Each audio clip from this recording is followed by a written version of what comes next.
আন্তর্জাতিক অপরাধ ট্রাইব্যুনাল থেকে এই মুহূর্তে আমাদের সাথে যুক্ত হচ্ছেন মাসুদুর রহমান। মাসুদ, আসামিদের ঠিক কখন নাগাদ আনা হতে পারে? জুলাই আগস্ট গণহত্যা ঘিরে যারা জুলাই আগস্ট গণহত্যা চালিয়েছিলেন, নির্দেশনা দিয়েছিলেন, শেখ হাসিনার পরে মাঠ পর্যায়ে যারা গণহত্যার সংগঠনে কাজ করেছেন তাদের মধ্যে ছিলেন চৌধুরী আব্দুল্লাহ আল মামুন, যিনি পুলিশের আইজিপি ছিলেন তৎকালীন। তাকে সহ মোট 8 জনকে আনা হবে। এর মধ্যে কেরানীগঞ্জ কারাগার থেকে সাবেক আইজিপি চৌধুরী আব্দুল্লাহ আল মামুন এবং সাবেক সেনা কর্মকর্তা জিয়াউল আহসানকে আনা হবে। তারা এর মধ্যে রওনা দিয়েছেন।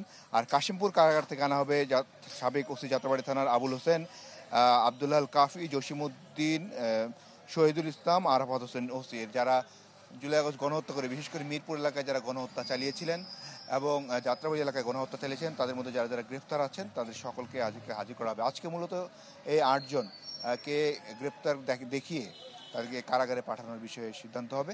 আর ট্রাইব্যুনাল আজকে বসবেন 10:30টার পর। তবে যেহেতু কাশিমপুর থেকে আনা হচ্ছে, তাদের আসতে কিছুটা সময় লাগতে পারে বলে প্রাথমিকভাবে আমরা জানতে পেরেছি। আর এর মধ্যেই ট্রাইব্যুনালে কিন্তু আজকে দ্বিতীয় দিনের মতো আসামিদের হাজির করা হচ্ছে। এর আগে গত পরশুদিন 13 জন সাবেক মন্ত্রী সহ 13 জনকে হাজির করা হয়েছিল। আজকে দ্বিতীয় দিন হাজির করা হচ্ছে।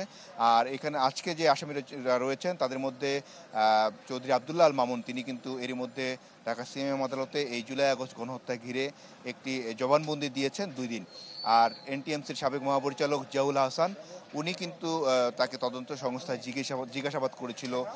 সেখানে তিনি কিন্তু তার সম্পৃক্ততার কথা স্বীকার করেননি। তবে তিনি বলেছেন যে জুলাই আগস্ট গণহত্যা করে তার উপর কিছু নির্দেশনা এসেছিল, সেগুলো তিনি প্রতিপালন করেছেন এবং ইন্টারনেট বন্ধের বিষয়টা তিনি সেদিন তদন্ত সংস্থায় বলেছেন। তদন্ত সংস্থা কীভাবে সেটি গ্রহণ করেছে সেটি তাকে হয়তো আরেকদিন জিজ্ঞাসাবাদ করা হতে পারে। তো আজকে এই 8 জন আসলে তাদেরকে নিয়ম অনুযায়ী কারাগারে পাঠানোর বিষয়ে সিদ্ধান্ত হবে এবং পরবর্তীতে তাদেরকে কবে হাজির করা হবে সেই বিষয়ে একটি আদালত থেকে তারিখ ঘোষণা দেবেন। দর্শক, আন্তর্জাতিক অপরাধ ট্রাইব্যুনাল থেকে আমাদের সাথে যুক্ত হয়েছিলেন মাসুদুর রহমান।